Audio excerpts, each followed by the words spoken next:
नमस्कार। आज हम भारत के एक बहुत ही महत्वपूर्ण कानून पर बात करने वाले हैं। वन्यजीव संरक्षण अधिनियम 1972। हमारे पास ना इस पर एक गाइड है, तो कोशिश रहेगी कि अगले कुछ मिनटों में इसकी जो मोटी-मोटी बातें हैं वो समझी जाएं। और दिलचस्प बात यह है कि भारत में वन्यजीव बचाने की सोच कोई नई नहीं है। मतलब पुराने ग्रंथों में भी, जैसे ईशा उपनिषद, वहां भी प्रकृति के साथ मिलकर रहने की बात है।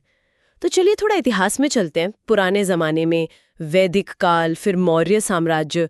चंद्रगुप्त मौर्य के समय तो कहते हैं बाकायदा अफसर होते थे जंगलों के लिए। हाँ बिल्कुल।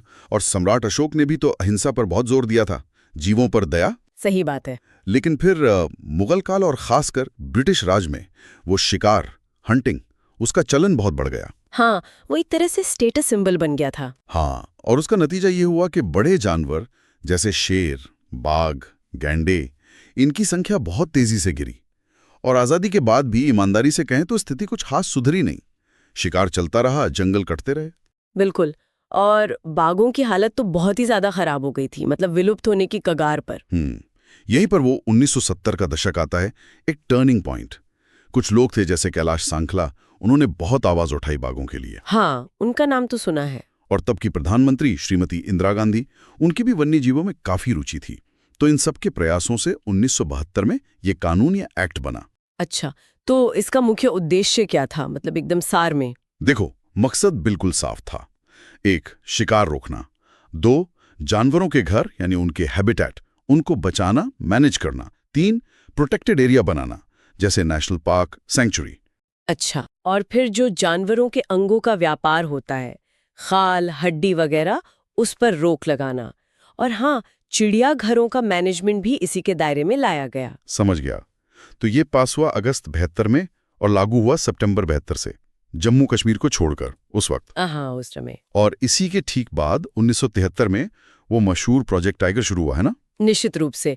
प्रोजेक्ट टाइगर इसी कानून की एक बहुत बड़ी उपलब्धि कही जा सकती है। वो सिर्फ बाघ बचाने के लिए नहीं था। अच्छा। हाँ, मतलब बाघ तो केंद्र में थे, लेकिन कोशिश थी उनके पूरे इकोसिस्टम को बचाने की। जंगल, पानी, बाकी जानवर, समझ गया। सब कुछ। ये इस कानून की स्पिरिट को दिखाता है। और इस कानून में वो अनुसूचियों, शेड्यूल्स की बात आती है, वो क्या चीज है? हाँ, वो बहुत जरूरी हिस्सा है। इसमें 6 अनुसूचियां हैं, शेड्यूल्स। ये अलग अलग जानवरों और यहाँ तक के पौधों को भी अलग अलग लेवल की सुरक्षा देती हैं। ओके, तो सबसे ज्यादा सुरक्षा किसमें? वो है अनुसूची I और अनुसूची 2 का पार्ट 2। इनमें जो जीव हैं उन्हें समझिए एब्सोल्यूट सुरक्षा है, जैसे बाघ, शेर, हाथी, गैंडा, पैंगोलिन, स्नो लेपर्ड, कई सारे। मतलब इनको मारना या पकड़ना बहुत बड़ा अपराध है। बिल्कुल, बहुत गंभीर अपराध। कम से कम 3 साल की सजा और अच्छा खासा जुर्माना, 25,000 तक का। कानून बहुत सख्त है इनके मामले में। समझ गया। अनुसूची I और 2 मतलब नो टच जोन। और बाकी में? बाकी अनुसूचियों में भी अलग अलग तरह के जानवर हैं। पक्षी, रेप्टाइल्स, मैमल्स, उनको भी प्रोटेक्शन है, बस लेवल शायद थोड़ा अलग हो। और एक और मजेदार बात। क्या? अनुसूची 6 में कुछ पौधे भी हैं, कुछ खास तरह के ऑर्किड, पिचर प्लांट वगैरह, जिन्हें आप उगा नहीं सकते, कहीं लगा नहीं सकते बिना इजाजत के। अरे वाह, ये तो मुझे नहीं पता था। मतलब ये सिर्फ जानवरों के लिए नहीं है? नहीं, ये पेड़ पौधों को भी कवर करता है, काफी व्यापक है। लेकिन कानून तो बन गया, पर जमीनी हकीकत में चुनौतियां तो होंगी। हाँ, चुनौतियां तो हमेशा रहती हैं। देखिए, आज भी सबसे बड़ा खतरा है जानवरों के रहने की जगह का खत्म होना। हैबिटेट लॉस, जंगल कट रहे हैं, इंफ्रास्ट्रक्चर बन रहा है। आपको याद होगा 70s और 80s के दशक में चिपको आंदोलन हुआ था। हाँ, पेड़ों को बचाने के लिए। और नर्मदा बचाओ आंदोलन भी। ये सब बड़े आंदोलन थे जो दिखा रहे थे कि विकास और पर्यावरण के बीच एक टकराव है। लोगों को ये चिंता थी कि बड़े प्रोजेक्ट से पर्यावरण को, वहां रहने वाले जीवों को कितना नुकसान होगा। सही बात है। तो कानून अपनी जगह है, लेकिन जमीन पर यह संतुलन बनाना, विकास और संरक्षण के बीच, ये हमेशा एक चुनौती रहा है।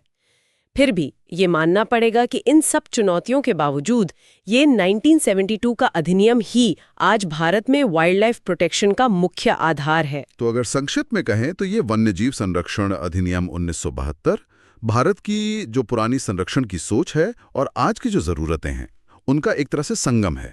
इसने एक कानूनी ढांचा दिया। आर रोकने, संरक्षित क्षेत्र बनाने में इसकी बहुत बड़ी भूमिका रही है। बिल्कुल। और यहाँ एक सवाल मन में आता है, हमने ये पूरा सफर देखा कैसे पहले संरक्षण था, फिर शिकार बढ़ा और फिर हम कड़े कानूनों पर वापस आए। तो आज के समय में जब विकास की जरूरतें भी उतनी ही अहम हैं, तो इस कानून के आदर्शों और जमीनी हकीकत के बीच वो असली संतुलन कहाँ पर है और क्या वो संतुलन ठीक से काम कर रहा है? ये सोचने वाली बात है।